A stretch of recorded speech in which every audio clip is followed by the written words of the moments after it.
Okay. Yeah. Do a little switcheroo. Yeah. Put this over here. Hopefully it doesn't crash. Nice, Adobe. You fixed that problem. Yeah. Finally.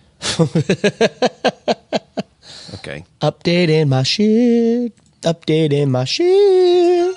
Welcome to the No Budget Filmmaking Podcast, presented by Cinema Summit, a podcast about the art of making films, no matter how small the budget. And now, here are your hosts, Alex Stark and Trevor L. Nelson. Hey everyone, thanks for joining us. This is episode 29 of the No Budget Filmmaking Podcast, and I am Trevor L. Nelson. And I'm Alex Stark, and today we're talking about marketing yourself as a filmmaker. But first, what are we drinking, Trevor? Man, Alex surprised me. We, doesn't mean we didn't drink Kona today, but when it got time to the nitty gritty of podcast time, we got hit in the face with, do we sound fancy? White Claw hard seltzer. Yeah. And I'm not talking about the little one, guys. I'm not talking about the thin can, because nothing about me and Alex is thin. No.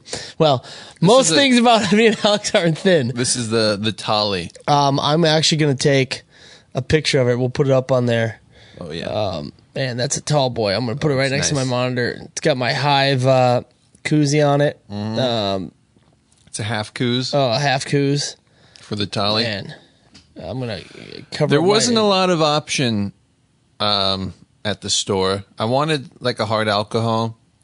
The options basically were for single cans. Yeah. It was like hard Mike's lemonade or Mike's hard lemonade or whatever. And then Smirnoff Ice. Four Loko. Oh, And that was it. One of these days, I'm just going to walk in here with 2 40s of King Cobra. Be like, this is what we're drinking, just malt liquor. I almost did get some malt liquor instead. That would have been hilarious. But maybe some, what is that, Steel Reserve, which is like double the alcohol content. Oh, I used to, 45. In college, I did a power hour with Steel Reserve. The first time I ever did power hour was with Steel Reserve. And for the people who don't know power hour, don't do it. You don't have to prove yourself. No. But if you want to, you take a shot of beer every minute for 60 minutes. And it doesn't sound like it's that hard.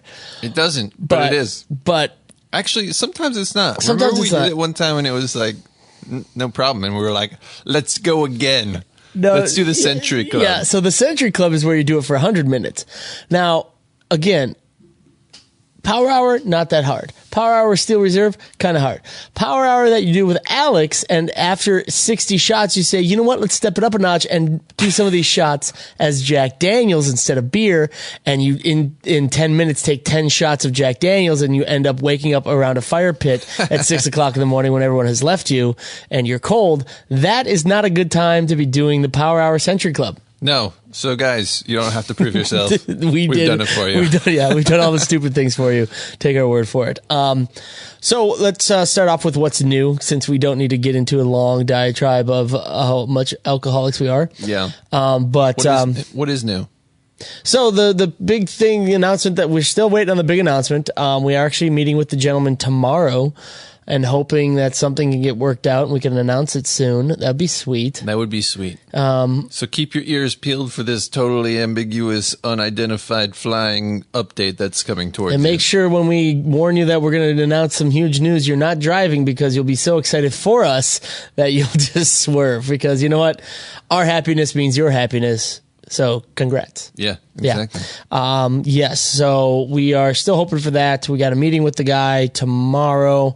Hopefully it goes well. We have a lot of ideas in our head. Yeah, we'll see how receptive he is to our ideas. Yeah. Or he could just tell us to get out and never talk to us again. Yeah. He could just smack us in the head and say, you guys are idiots. He could just laugh for an entire hour as we're trying to explain ourselves. And he's like, no, seriously, please stop talking. I'm going to just keep laughing. Yeah. A lot of things could happen. So I'm excited for the meeting. Can't wait to see where it goes. Yeah. Trevor's going to wear a swoot, which is, for those of you who don't know, it's a suit that's made out of sweatsuit material. Yeah. And it's not a real swoot. It's just actually I'm going to be wearing a sweatsuit. I have an old pair of Puma pants from that my dad wore when he was my age, and it comes with a matching sweatshirt that has a racing stripe on it. So that's my swoot. That's nice. That doesn't even need buttons. It's just going to be a sweet, sweet swoot. That's pretty nice. Yeah. I have a sock tie with mine. It's got the red lines on it. I actually have a piano tie that's going to go with mine. Nice, musical. Yep. So we'll meet tomorrow, see what happens with that. We also have another opportunity. We are constantly selling equipment at our place, selling old, buying new to us. So Alex actually met with a guy who was buying some equipment, and some things caught up. He got to talking about Larry. I mean, why am I explaining it? You talked to the guy, so keep going, Alex. Be as vague as possible, because that's how we do it. I forget even what he bought from us. About a shoulder rig. That's right. A Red Rock shoulder rig. A Red Rock shoulder rig. And we got to talking. He's a guy, Emmy award-winning producer for Doc. Yeah, we're Emmy nominated. Yeah. Oh, wait. No, nice. Never mind. Damn it. Okay, yeah, go ahead. And he was just talking to me about his projects. We were chatting for a little while. And then I realized that perhaps we could work together on one of his projects. And actually, he asked me, he was like, do you produce things? Particularly because I was telling him about some of the series we've done and stuff like that. And he asked if I produce stuff because he has this project that's pending that he has funding for. And wanted to know if we could help fill in the blanks, some of the blanks that he has. Yeah, so we're still working on that. Talk to some people. Did he tell you a budget? He said it'd be a small budget, I think, like $10,000 an episode. And is that for the host and the narrator? Is included in that? I don't know. I think he said that's what he was thinking as a minimum. Okay. Budget overall. Okay, 10 an episode? Yeah. We should reach back out to him because I forgot to even ask you if he had a budget in mind. So we should. All right. We're working on that. We're trying to work our contacts, trying to get some distribution for that, get him hooked up with some people that we know to possibly do voiceover and narration for it. It's kind of like I'm not going to give it away because it's not done yet. And I don't want anybody to get angry that we're sharing deets. To the 3 people that listen to our podcast. So, okay. Also, be on the lookout for that update. Yeah. Just don't drive because we got so many updates coming. If we hit them with you while you're driving, you're just going to swerve, hit a fire hydrant, and have a cartoon accident. Just until you hear us say these things aren't happening, just Uber everywhere, okay? Yeah, please. Or guys, it's for your safety and ours because you guys are on the road with us. Yes, and think about other people. Just or maybe bike somewhere. That's nice. You can bike a little easier listening to this podcast. Definitely. You can easily hop some mad tricks off a curb. Yeah, if you wanted to. Yeah. So those are some upcoming things we hope to announce soon. We're always working on stuff. We have an intern that's coming in to work for us for some reason. I don't know.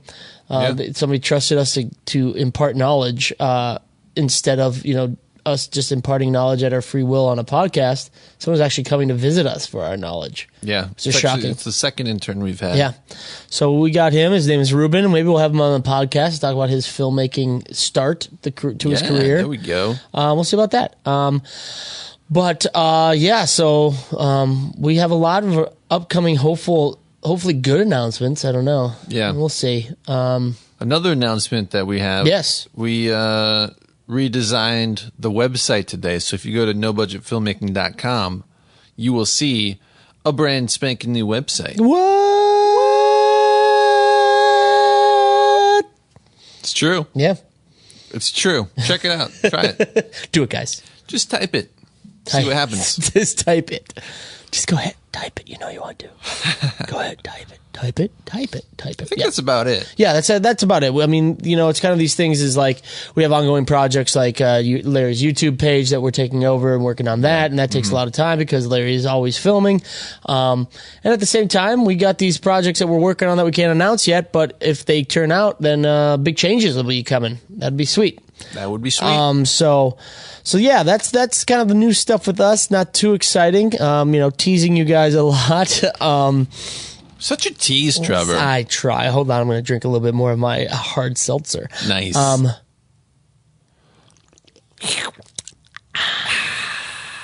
So refreshing. It's like I'm drinking water at the same time. It is. Oh my gosh, you're right. Yeah, I'm staying hydrated while also drinking. While also dehydrating yourself. Yes, this is why I always drink vodka sodas. So yes, we're on to our topic. The main topic at hand. Marketing yourself as a filmmaker.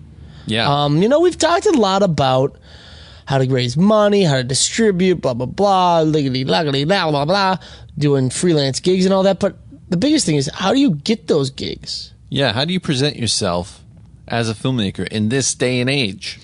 And if you guys haven't been listening to this podcast, if you've just been, fast forwarding it, my biggest suggestion is the swoot. Walk around in a sweatsuit that looks like a business suit at all times. Sure to impress and extra absorbent. Yes, because if you are comfortable but look like you're impressive, then you know what? You're just going to be in game on mode at all times. That's true. Yeah. You can tackle any task. Yeah. Mostly tasks that require only sweatpants. Yeah. Yeah. I don't know if you can go in an operating room and be like, "Hey guys, I'm ready to do this because I have my swoot on." But hey, we don't know. Hey, we're not yet. Who are we to judge? Yeah. Once we get that swoot rocking, we'll tell you. Yeah. Once we're sponsored by a swoot company. What would you say, Alex? Would you say that the first thing you always hear in film school is like, "Hey, get that reel together. Get that reel." I don't know. I mean, I never really heard that. Well, you didn't go to class, so. That's true. Yeah. I was sleeping most of the time with a bucket of KFC on my stomach. Wow. You're very descriptive. Very specific. I heard it a lot. I think a lot of people, what they were doing, I heard it in terms of people doing projects in school and being like, man, this is going to look great on my reel. This thesis project is going to look really great on my reel. That's true. I guess I heard that, but I don't think I knew anyone that actually put together a reel at the time. Later on, after school, I've met people that have, but by the flagpole. Yeah, exactly. In the courtyard. Exactly. But I don't know. It's like, yeah, maybe not so much in school, but definitely when you get into the industry, people are like, back then at least, dating ourselves.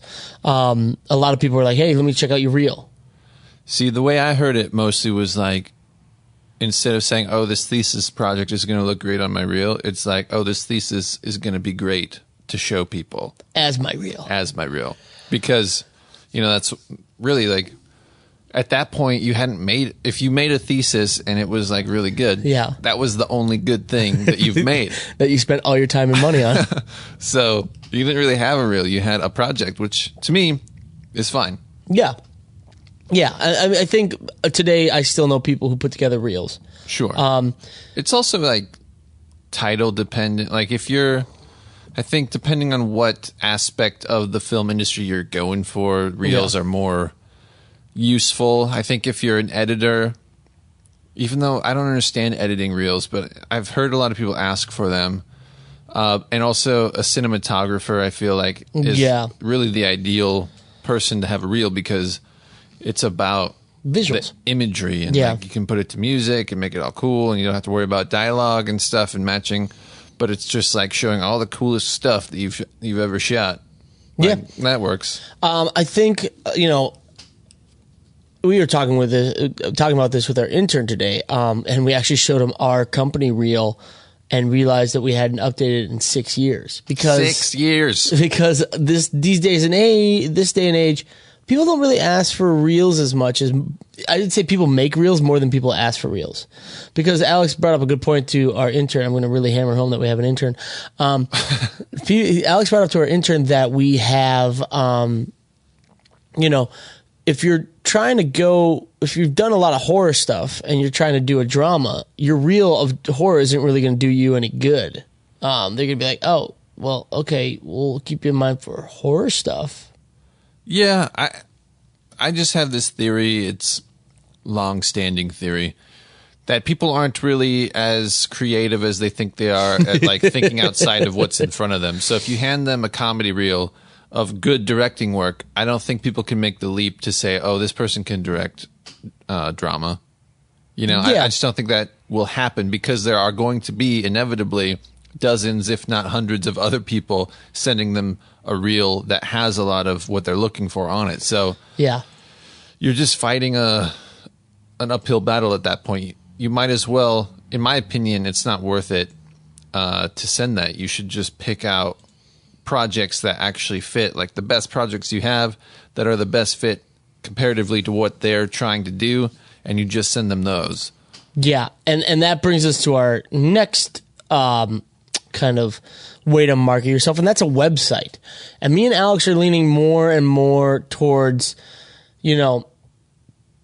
doing a website rather than a reel, because like a portfolio. Yeah, because with like YouTube being free, you can easily upload whole projects, your shorts, your commercials, your spec commercials, your music videos, and all that. I mean, if you're doing them for clients, they're probably going to want them to be uploaded to YouTube and places like that so they're seen.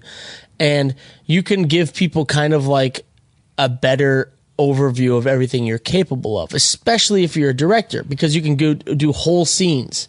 If you're an actor, you can show all the things you've been in and do like give them a longer list of like, hey, here's 3 drama things rather than here's in a reel. Here's 2 comedies I did, a drama, an action, blah blah blah. Like you could. Yeah. I mean, I know people, actors and filmmakers that have their website, their information, and they have their video section or their portfolio, as Alex said, in different genres. So like, here's my action work. Here is my, directing a drama.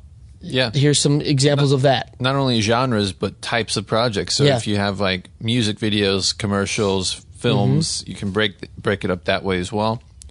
And also, like Trevor was saying, you put it up on YouTube and you can do the little time stamp thing and have it start at a certain time if you're really worried about them seeing a specific part, and just have it start at like 2 minutes in on the scene that you want them to really see. And then if they decide to go back and watch the rest, they can.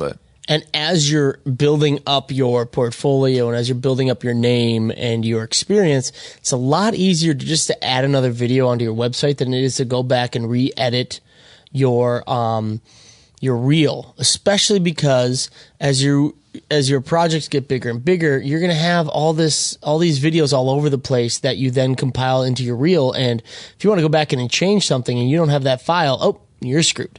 I think a lot of things in this industry are kind of like stuck 20 years ago.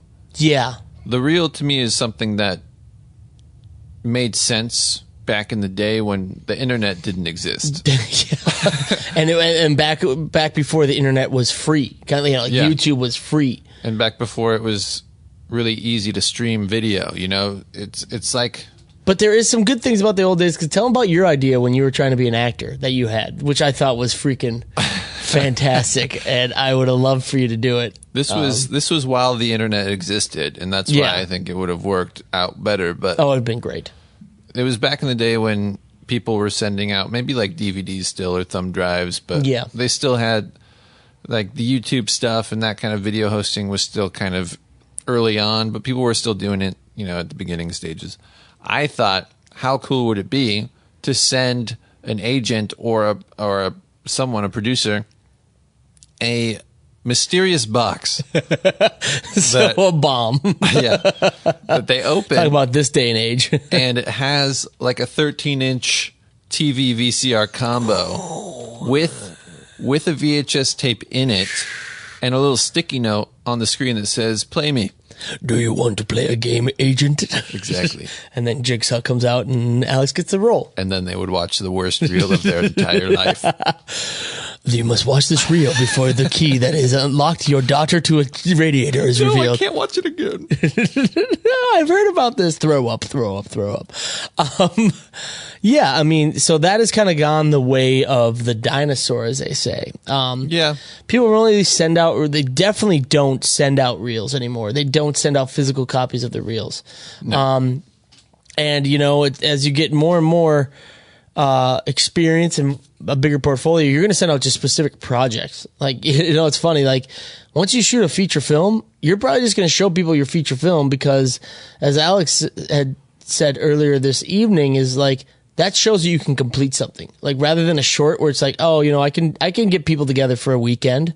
Like, yeah, I think that's a big part of it. People want to know that you're able to accomplish the level of project that they're trying to accomplish. Mm-hmm. So that's one reason it's hard to kind of move up. If you've only done music videos and you're trying to pitch yourself for like a 10-part hour-long series, Yeah. like, it's going to be difficult for them to make that leap. Yeah. But, Which moves us on to our next one. When, like, we talk about how, like, oh my gosh, reels are so dated. One of the oldest ways of marketing yourself and is still prevalent today and important is networking and carrying around a pack of busy cards. it's true. Little business cards. Little business cards. But let's go back to the website for a second Oh, because, excuse me. I thought we were done. No, go ahead. well, I feel like we should talk about how what the best ways to create a website might Oh, be. give them a little. Yeah, like Okay. I always take for granted that I know how to make websites. Yeah. I forget that a lot of people don't. Yeah. Yeah. I mean, there's some great resources out there. You know, what do you now? Here's my question to you, Alex. Yes, Take away the fact that you know how to make a website. it's gone. Okay, good. That was real quick and easy. You must not know how to make great websites. No.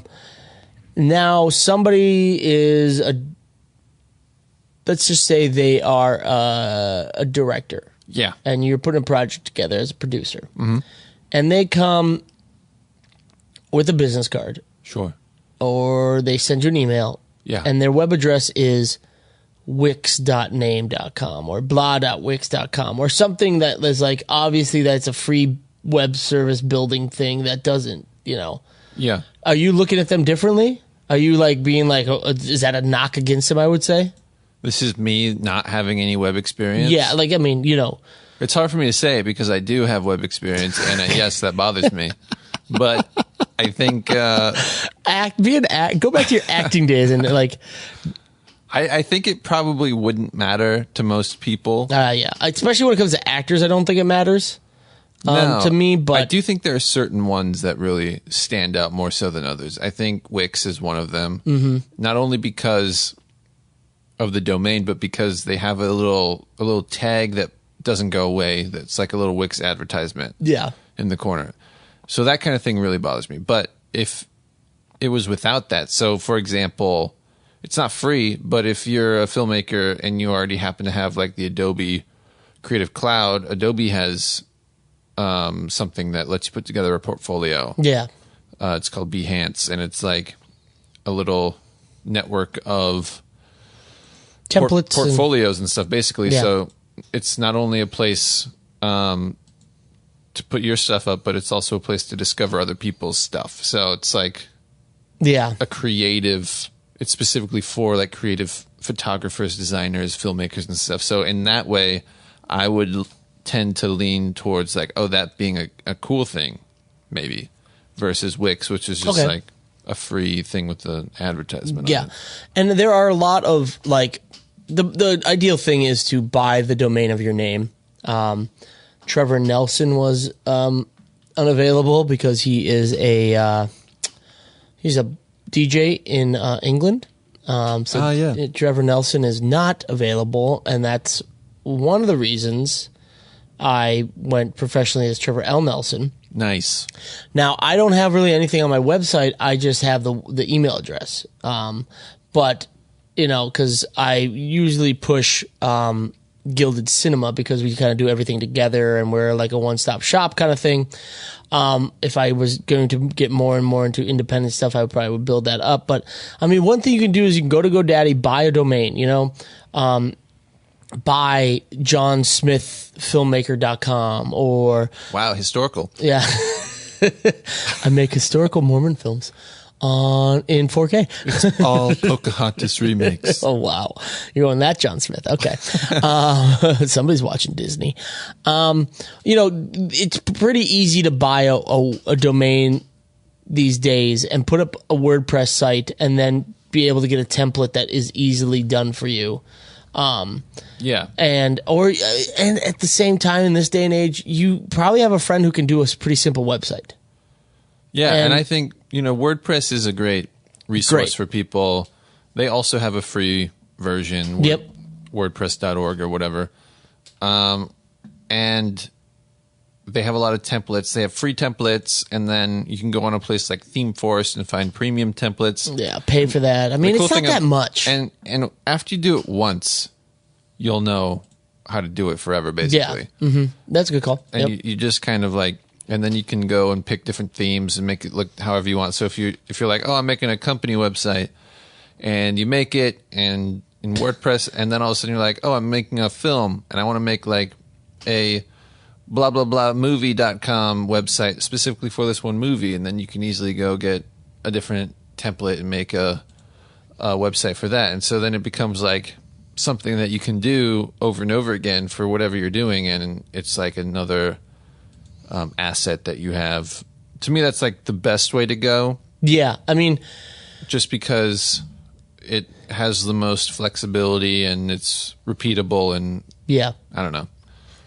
That's what I would say. And if you can do your own hosting, like I have hosting through GoDaddy, and it's like $15 a month, and I can put as many WordPress websites on it as I want. Yeah, exactly. And it's not hard. And I mean, I think I have like 30 domains on my GoDaddy account. And so it's one of those things where it just helps because it's a lot easier to give somebody, a website if you're meeting them for the first time that is like, not Wix.com, blah, blah, blah. It's just your name or, AlexDarkFilmmaker.com or something like that. It's a lot easier to give that out. And that's I have AlexDark.com. What? Yeah. Even though Alex Dark is a gay porn actor. So Keep talking. luckily I snagged it from Keep him. talking. But to be fair, I just added the L to my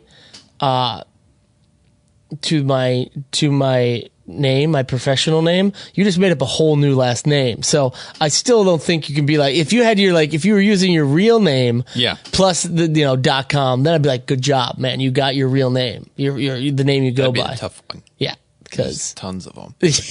That would be like johnsmith.com. that would be actually that'd be more like josesmith.com. That's true. But yeah, hey, you know what? I like it. I like Trevor L. Nelson. It's got a little ring to it. Well, at least you do. What a dick. And so, yeah, a website's a great idea. It shouldn't be that hard to put together.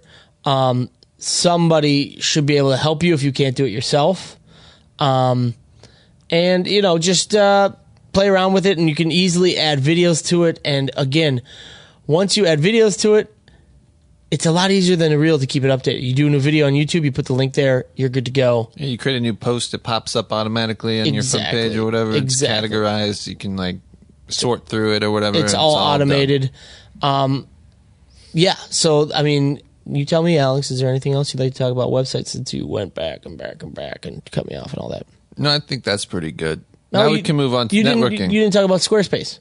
Oh, you're right. Squarespace. Well, Yeah. that's just another one. It's like Wix. The thing about Wix and Squarespace and all them is like you can, even with Wix, take off the little advertisement and the Wix domain and have your own custom domain. It Just cost something. costs something, which is Yeah. fine. I mean, Yeah. so those are still options. It's just that personally, for moi, I'm very picky, and Yes, you are. it bothers me. The free version bothers me. yeah. I'm sure there's other. I would have to look into it. I'm sure there's other free things that don't have that would not bother me. Because it's not really the domain that bothers me. It's just the little floating The little floating thing that says, floating hey, advertisement that's trying to like get me to pay for it. sign up for And you're another just yelling free at it like, website. I know how to do it on my own, Wix. I don't need you. Exactly. Yeah. Get out of here. You're drunk.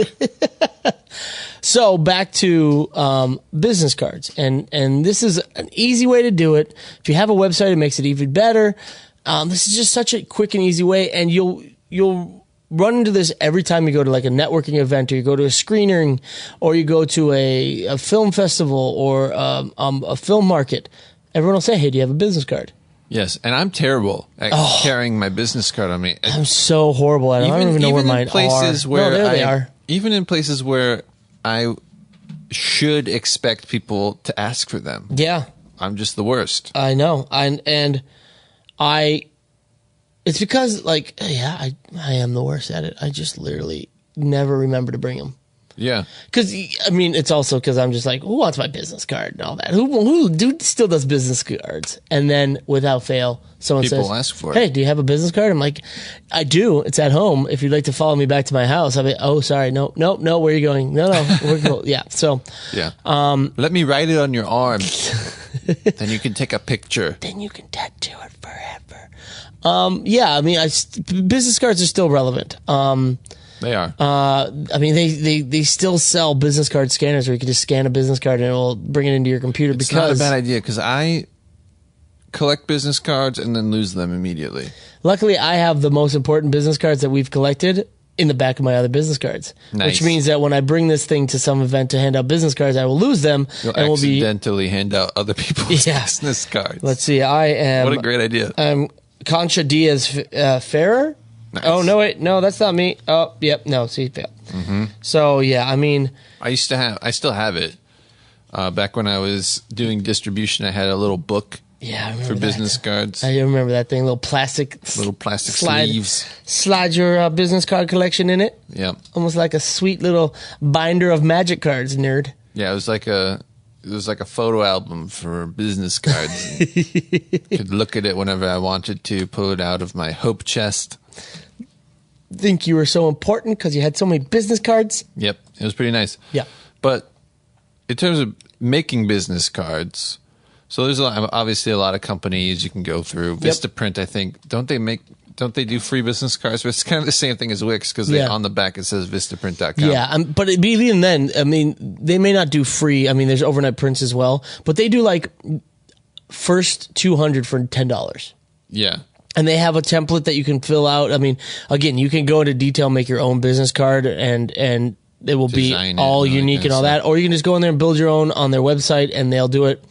And then there's the idea of if you have a company and you have a logo or you need a logo, there's a lot of different places you can go for a logo. There's places like 99 Designs where you can like sort of crowdsource the logo creation process, and that costs a little bit of money. You could go to like a stock photo company like iStock Photo or Deposit Photos, and they have logo templates. I guarantee you, somebody will design you a business card at Fiverr.com for $5. 100%. Fiverr.com. That'd be a great place to go. Yeah. So, I mean, there's tons of ways you can do this to get past the fact that you may not, have the ability to make a business card that's custom. But there's plenty of other ways you can figure it out and find people to help you out. But definitely get business cards, you can go crazy and get them like, laser cut and they're special. Oh, yeah. Tell them about that business card that you got from the cinematographer. So I got one that had a clear center, like kind of, it was supposed to look like a frame. Like a I don't even know, like a film frame. Yeah. Or like a viewfinder frame. Viewfinder frame, yep. Right in the middle, which is kind of interesting. And it had a sleeve even that it went into. It was pretty intense.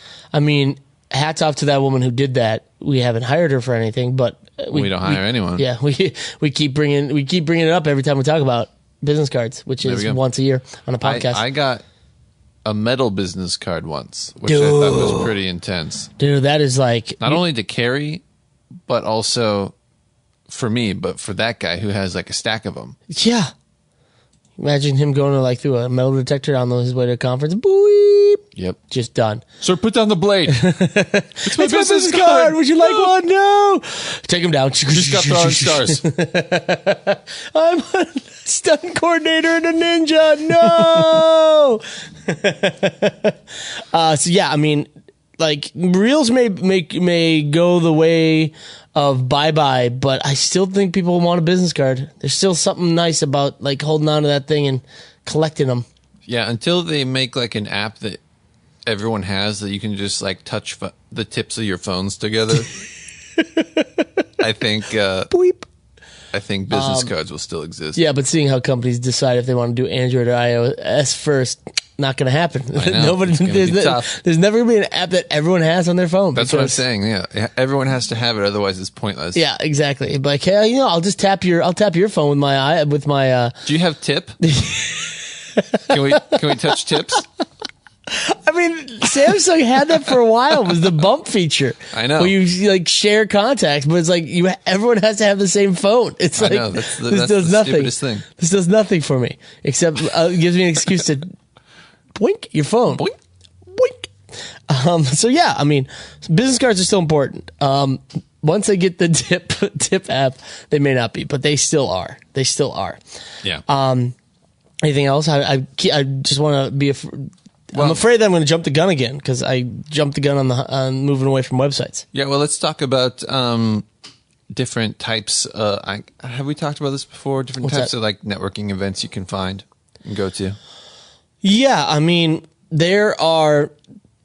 I think we've talked about like ways to see movies and all that. Like GoFobo is something that will allow you to go to screeners, and you know what? There'll be industry people there. I mean, they're trying to fill seats. Yeah. There's also expos and different events. Yeah. So there's like Cine Gear. There's like NAB, which obviously are filled with tons of filmmakers. CES. Yeah. There's workshops you can Yep. do. Training. There's if you go to film festivals, you're going to find filmmakers. You're going to find the filmmakers of the film that are screening. You're going to find producers. There's Facebook. So Yeah.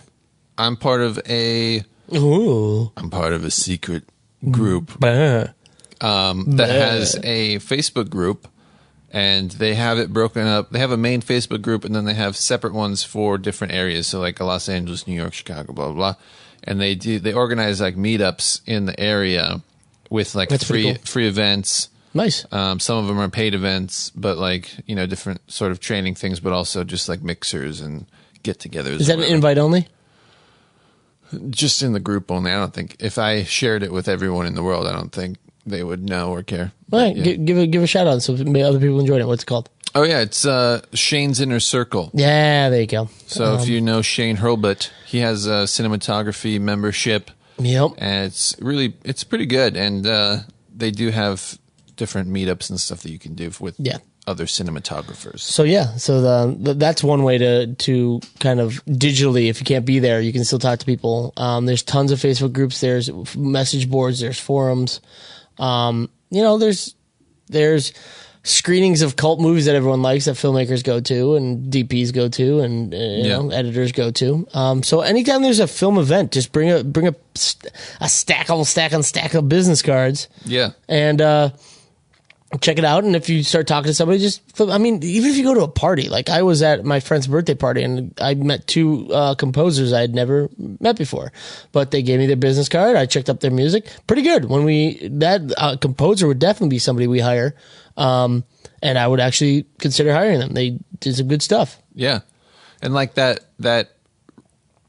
random meetup with this guy that bought gear from us. Yeah, there you go. If it hadn't been here at our studio, I wouldn't have had a business card on me. Oh, yeah. Yeah. Yeah. Yeah. I mean, there's tons of opportunities to meet people. And so it's always good to have at least one or two in your wallet. Because, I mean, you're going to definitely carry your wallet around. I know. The problem... The seltzer is getting to me, the bubbles. This is what I had. This is the problem that I had. Because I used to do that. I used to have a little wallet, and I would put business cards in it. You can't just have two, because the two on the front and back end up getting all jankified, and Yeah. they protect the ones in the middle. So you have to have like a small stack. Maybe we make business cards that are pre-jankified, so that's just the style that we got. That's true. What up, ladies? We got jankified. Yeah. They're like, is that gum? It's like, yeah, that's the style. Yeah. Fool. If you want that kind of style in your films, contact us. Yeah. Is that a jankified business card? Or is that a condom? It ain't a condom because I'm married. Why is your business card in a foil wrapper? To protect it from crazy people and just to give it to you straight, lady. So yes, always have a good supply of business cards on hand. I have, boxes of business cards just in case. I just kind of drive around and just throw them out there and hope somebody picks it up and be like, yeah, I'll give this guy $1 million for a movie. You never know. Totally. Totes. And now also moving on, social media it's a big way to kind of market yourself, Facebook, Instagram, Twitter. There's tons of other ones that us old people don't know. Musically. Yeah. Spotify. Snapchat. Yeah, Slapchat. Lumberjack. Yeah, all the good ones. All the good ones. Tinder, Grindr. Yep, perfect. Those are great ones to join. But it's a great way to, you just did a short, or you just shot something and you threw it on YouTube and you threw it on your website, and if you still have one, you put it on your reel. Well, tweet it out, throw it on Facebook, throw it on Instagram, a link to it, or just embed it in there. And what'll happen is your friend will like it, and then a friend of theirs that's not friends with you will see it and that they liked it, and then they'll watch it, and you just start building up an audience. And this goes back to also like guerrilla distribution, of self-distribution, of just trying to get a following, but it also gets you a following. So, show people what you can do. Like, hey guys, let me know your thoughts, or hey, here's this new thing I shot, here it goes. Plus, if you, the reason I still like Facebook, and maybe I'm an old fogey, because who likes Facebook anymore? But Man, not the kids. They have these things like groups and pages and whatever, and like different areas where people can gather, and they still have things like production resources groups and like film, TV crew groups and whatnot. So you can actually see people requesting services that you can offer in these groups, and then reach out to them and whatnot. So it's like there's that aspect of Facebook which doesn't really exist in like Instagram and stuff, or Twitter. So I like that aspect of it. I think LinkedIn has it to a certain extent too, but it's a little, I don't know. Not as many people use it, and the people that do use it are slightly crazy, I think. I don't know. And old fogies. Yeah. Social media is still powerful. It's if you can weed through all the muck of people yelling about the government, or putting up photos of their dog, my wife, then you'll be able to get some contacts, and you'll be able to like at least put your name out there, so that if somebody, a friend of a friend of a friend on Facebook, is trying to, find a cinematographer for a shoot they're doing, they could be like, oh, you know what? I saw this Steve's friend posted something they shot, and I really like the way that looked. Let me hit up Steve, or go find that post again and hit up that person and see what they did. Yes. All right. Now I think we're ready to move on. Okay. Don't you? Well, yes. We weren't on social media that long. We were on business cards that long. I know. Fine. No, Judge, go ahead. I don't know. Do you have any other parts of social media that you want to talk about? I was just going to try and think of more clever names for fake social media sites. But nope, go ahead. All right. Next one, email outreach. This kind of falls in line with the last two as well. Yeah. Because they're all very similar. So there's email and mailers. Mm-hmm. We tried mailers once. We made little postcards, and we put them in envelopes and had a wax seal. Oh man, we went all out for this. We went nerd to the extreme. We even dusted our wax seal with like gold. Yeah. Oh my God. But we did get a gig. We got a gig out of it that paid us 10 times what it cost us to send out those mailers. Like 10,000 times what it cost. Yeah. Even with the nerdy wax seal. I mean, it was great. It was fantastic. So that's another way, the old school way. Yeah. So, I mean, it depends on what you're going for. If you're trying to shoot narrative stuff, maybe a mailer is not the way to go. Yeah. If you're going to shoot promo videos or other client type videos, it is definitely something to consider. If you're trying to pitch like business to business type stuff. Mm-hmm. If you're trying to do other things, I would suggest email. Yeah. Email can be very effective. You can do magical things through email, I've discovered. But you'll find, and we found this out too, it's much easier for people to ignore an email than it is a physical mailer. So, you want to be a filmmaker and all that, and that's great, but you still need to make some Skrilla to pay the bills. Make some cash to pay the bills. Well played, sir. You need to make some kish to pay the bills. And you need to do some promo videos. Walk to the nearest university that's near you, and just walk into any like school at the university, and those have like an open mailbox area. Yeah. Throw those mailers in each box. Yep. Because you never know who's going to look at it and be like, you know what? I mean, this is what we did. We just mailed it out. We found the email, the the addresses of all these people that are in charge of marketing, SBOs, purchasing, and all that. We just sent it to them, which is basically the same as just walking in there, throwing it in the mailbox, not knowing if anybody would have anything for us or if they would have the authority to hire us. And we found somebody who did. We still work with her today. I'm doing a project for her right now. Yep. And it was just one of those like, hey, throw it against the wall, see if it sticks. Yeah, so not bad. Yeah. If you're doing email, like Trevor said, one of the hardest things is like people don't respond to it. So there's a couple things you can do to sort of help that. One of them is to track email opens, so you can actually see if the people are getting your email, because there's nothing worse than just sending an email out into the ether and not knowing if they're even getting it. Yeah. If you have the right email address or whatever. Yep. So seeing that they've received it and they've opened it, there's a lot of different tools you can do that with. I think Max is one, and then I use one that's just called, it's like a Google Chrome thing, and it's free. It just puts a little check mark next to the email to show that they've opened it. Yeah. It's pretty simple. I like that. And then following up with them is key, I think. And so there's a tool out there called Mailshake. Ooh. That, It's like a milkshake? yeah, exactly. It's like Okay. a milkshake of email sending. So okay. basically what it does Chocolate or is strawberry. Chocolate, probably. Okay, perfect. I don't know. I haven't used Definitely it in a not while. vanilla, because vanilla milkshakes are stupid. But go ahead. Gosh, delicious. So Mailshake basically is like Gmail, but specifically for email outreach. And it basically lets you upload a contact list of, let's say, you have 20 people that you're reaching out to.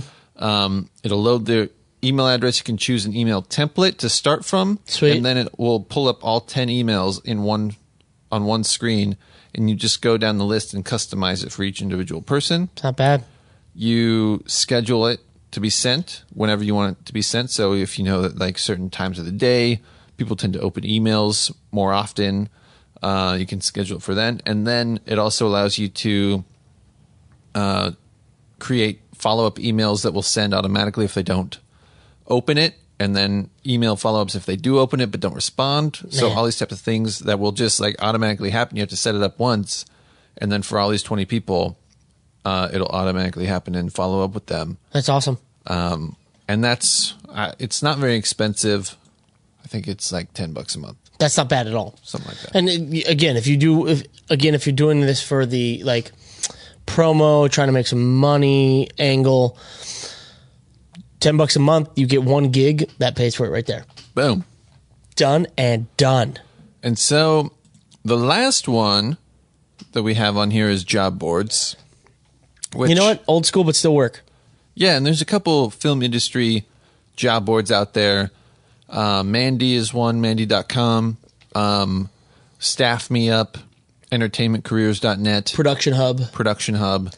And I will say with all of these, not just all the ones that we just told you about, the job boards, but all the things, all the different ways you can market yourself that we talked about today, do them all. Because you're going to go to Mandy and you're going to apply for a job, and they're going to ask for a resume or, just kind of a portfolio.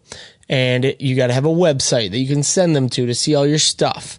And then you're going to, maybe send some social media stuff out and all that. And so, like, just do it all, because it doesn't take that much work, but it just makes it so much easier to market yourself and show people what you can do.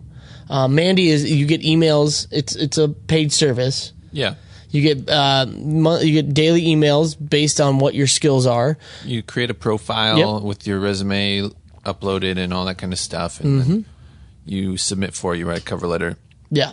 And that's kind of the same with Staff Me Up too, Yeah. and Production Hub as well. Yep. Entertainment Careers, I don't remember what they do. Yeah, I'm not sure. What was They the might one? just give you an email address. Yeah, what was the one you sent me the other day where it was about live switching and all that? What was that website? I don't know. What was that? I don't remember that. Oh, also, while we're on the topic, LinkedIn, I would say one of their best features is their job search feature. That's true. If you're looking for more sort of corporate-y things. So they have a lot of production companies looking for in-house people and stuff like that. Or if you're trying to get sort of like a an executive level position at a company, LinkedIn is a pretty good place to go. Not bad.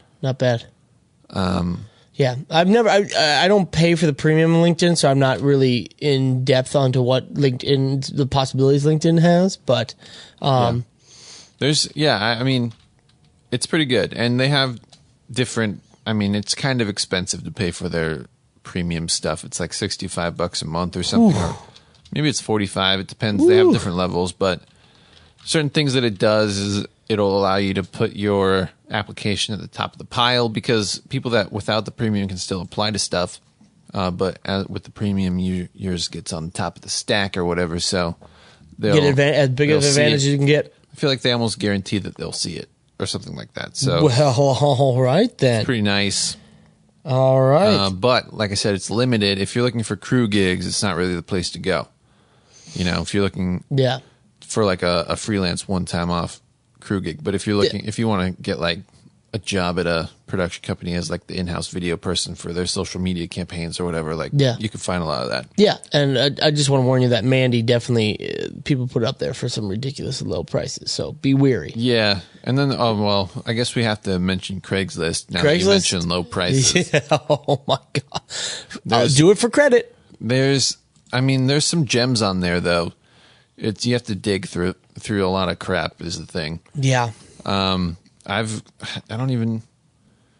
used to get stuff all the time through Craigslist, and it's kind of died. I mean, there's emergence of very cheap people, not people, but like very cheap, like people willing to do the same job for a lot cheaper has made the asking price very low. Yeah. And I'm not a big fan of Craigslist and Mandy and all that because it is so low and it's so saturated with people trying to apply for it. Yeah, you got a lot of competition on there, which is tough. And that's why I think with all of these, with email, job boards, mailers and whatnot, and even social media and stuff, I would suggest everyone take a course or like do whatever they can to learn about copywriting, because I think it's really important. And if you can make your email stand out, or your website, or your cover letter on a job board or whatever, then you're way more likely to get the job than if you're like, "Dear webmaster, you send them like a form letter. A little uniqueness goes a long way. I remember when I was applying for a gig with College Humor, I gave them my resume, so-and-so, but it was a very stylized resume. It was not your plain paper and all that. You know, it had graphics on it. It had logos for the companies I've worked with, the brands I've worked with. And I know, I didn't end up, I think it was a mutual decision not to do it. At least I want to think that. Yeah, that's what it was. Yeah, that's what I'm going to tell myself. But, as we were finishing up, he's like, "Hey man, I really liked your resume." And he told me that it grabbed his eyes, and that was one of the reasons he brought me in. He just wanted to talk to me. So just be unique. Don't think you have to follow this form letter when you send out emails, or don't, be like, "Hey, how's it going? My name is blah, blah, blah," rather than "Good evening, to whom it may concern. I would like you to, consider me for this position." Speaking of that, I mean, one of the podcasts that I listen to in the filmmaking world, they talk about their reel, and he made a reel. One of the hosts is a commercial director. Oh, I remember this episode, yeah. He made a reel that was basically like pointing out how silly reels are. Yep. So it was kind of like a self-referential thing, acknowledging that reels are pretty silly. Yeah. And I mean, it worked. It's a really good reel. I love that reel. It's very interesting. Yeah. If we still did reels, I would. Yeah. What's that podcast again? Just Shoot It? Just Shoot It. Yep. Yeah. Just Shoot It. Good podcast. Check that one out. Yeah. But make sure you still listen to ours. Yep. It's that much better, but just please. Oh, yeah. Don't leave us. Yeah. I think that'll do it for the marketing oneself. Yeah. You got anything else? No, I think that's it. Okay. All right. So moving on to what's cool. All right. So, if you guys know who Alex Ferrari is, Alex Ferrari from Indie Film Hustle. Indie Film Hustle. He's kind of like one of the first guys who kind of put out a DVD of how to be a filmmaker. He added it. It was an addition to his movie. Totally. I had that. Yeah. I bought that. He had a short film he directed and produced called Broken. It was like 10 minutes, but then it had 3 hours of special feature behind the scenes that showed how he made the film. Yeah. And so he sold like 50,000 copies through a forum called DVX User and just made a killing on this short film. Yeah. And since then, he's done a lot of stuff. He has a website now called Indie Film Hustle, which is a blog. Yep. He just announced Indie Film Hustle TV, which is kind of like a Netflix for indie filmmakers. So it's kind of a subscription-based service where you can get tutorials, filmmaking tips, videos about how to do specific things in the filmmaking world, like green screen removal, stuff like that. How to choose lenses, how to shoot on 16 millimeters. Exactly. He's got a lot of stuff on there. And he said specifically that, the day of age of, going all digital with films and not, having physical DVDs, what's being lost are the special features. So he said he's really going to go and try and get these special features from the DVDs that aren't there anymore. The DVDs that nobody has, and pull the special features off there and offer it to people through Indie Film Hustle TV. Yeah. So it's a subscription like Netflix. Yeah. It's at this point in time, at the time of this recording, it's $10.99 a month. Who knows if that changes? I think it's $120 a year. Okay, so $12 off. That's not bad. Yeah. Yeah. So that is out there now. IndieFilmHustle.tv. Sign up for it, or give it a little trial, or just see what it has to offer. Some pretty cool stuff in there. But if you're a filmmaker that really wants to learn the ins and outs, nuts and bolts online, that's something you might want to check out. Not bad. Speaking of, one of my favorite sites for filmmaking tutorials, Pornhub. Yes. Okay. It's fantastic. Just so detailed. It goes deep. They really get in that. They really go deep in all their subject matter. God, we both nailed that. That was good. Wow. So speaking of nailing it's called MZ or MZ Ed, I think is actually what it's called. Yeah. I call it MZ because that's what it looks like to me, and I like it better than MZ Ed, which it probably is. It probably is. You are right. Because I believe the person that started it, I think those are his initials, and then Ed for education. But they just announced a new program called Mastering Color. It's about color grading for film and television. And the first module, I guess, or whatever, you can watch it for free. It's like 50 minutes. I watched it, and it's pretty good. It's about setting up your own coloring system inside a studio or a room or your bedroom or whatever, and how to set up the lighting and the walls and your monitors and your control panels and all that kind of stuff to create like the best environment for whatever it is that you're grading. So it's pretty cool, and I haven't seen the whole thing, but I would check it out if you're interested in coloring. That's pretty cool. Me and Alex have talked many times. Alex took a course on coloring. I want to get into coloring. I also want to get the whole panel for like the wheels. Oh yeah. The new Blackmagic stuff looks pretty cool, which is what he uses. He uses like the mini, I think. They have two. They have the micro, which is kind of portable, like a keyboard, and they have the mini, which has some little interface displays on it. And that's what he was using. Okay. It's pretty cool. I like them. Okay. All right. I'll have to check that out. That sounds pretty cool. What's cool for me is the DJI Mavic 2 Enterprise. So they released Mavic 2, the prosumer model and all that, but now they just released the Enterprise. And, it has some upgrades. I think it's the same camera as the high-end Mavic 2 camera, but what it adds is self-heating batteries for cold environments. Wow. I think they're trying to gear this Mavic towards not just filmmakers, but other industries. So it has self-heating batteries. So for like construction workers who need hand warmers. Yeah. And like, if they need someone to go down to the taco truck for them, they can go down with the Mavic Pro 2 Enterprise. And, it gives you, 50% better battery life performance, not battery life, but 50% better battery performance in cold weather. Not bad. And then it has accessory port. So it has a spotlight you can add onto it, a speaker or a beacon. So spotlight is what it is, like a spotlight. Beacon. Speaker? The speaker is what I'm trying to wrap my head around. The speaker is what I am trying to... It's like you got a party outside. Yeah. You don't want to plug in your sound system and have some type of weird wireless little thing floating around. So you instead just fly up your Mavic into the sky. No one knows it's there. They think the sound is coming from the heavens, and all of a sudden you have a party on your hands. Yeah. The best pool party ever until the Mavic falls into the pool. So okay.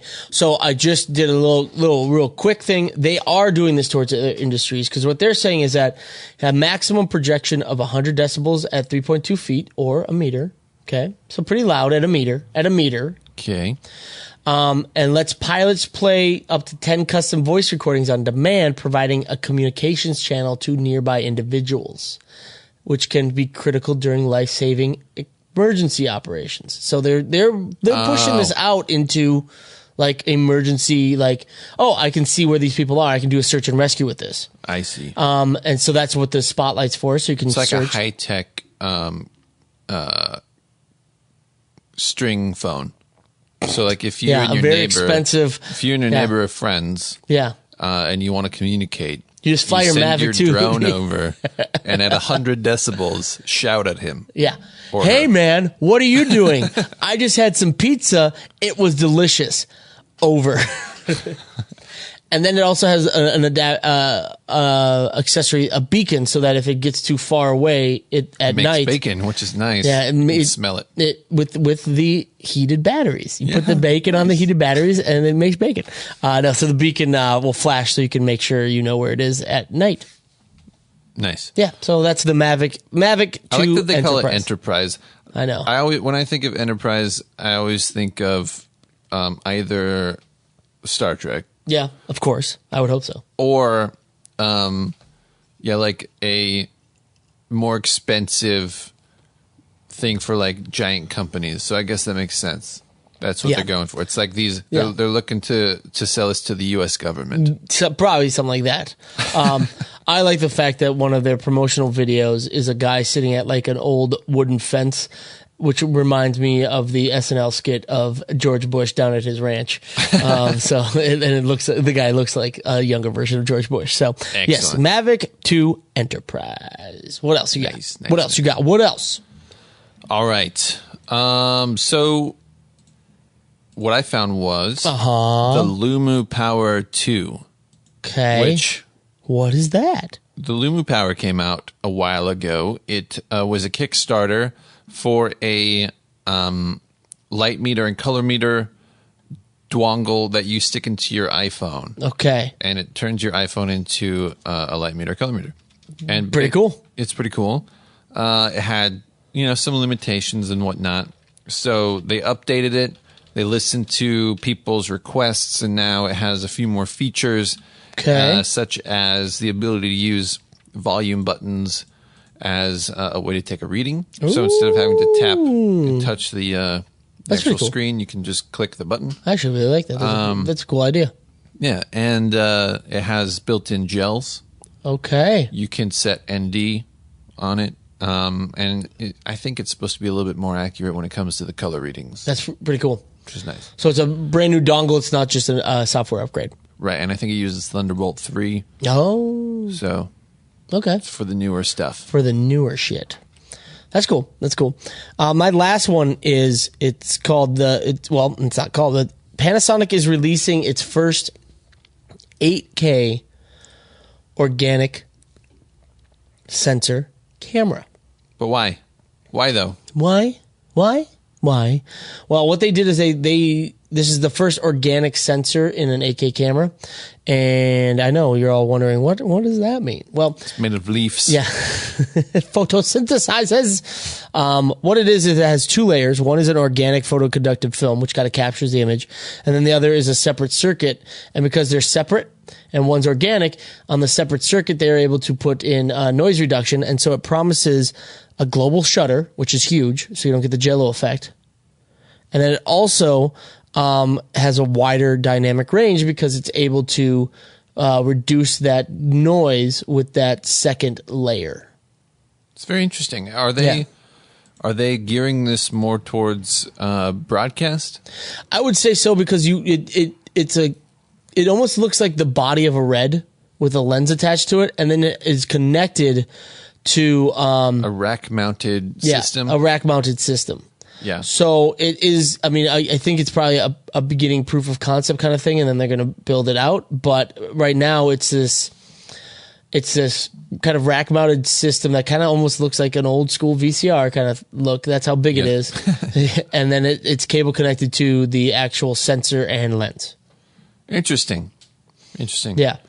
Cool. I mean, I'm interested to see how that kind of progresses in the future. Yeah, I don't know like how well it's going to be received in terms of the fact that it has to be rack mounted and then connected with a cable, but I bet it's going to make them football games look dope. Yeah, super dope. But I mean, I think what they're all assuming is that this is going to trickle down to the consumer products eventually and have an 8K, global shutter that has huge dynamic range. Which, if people have listened to this podcast, they know we love Panasonic's dynamic range.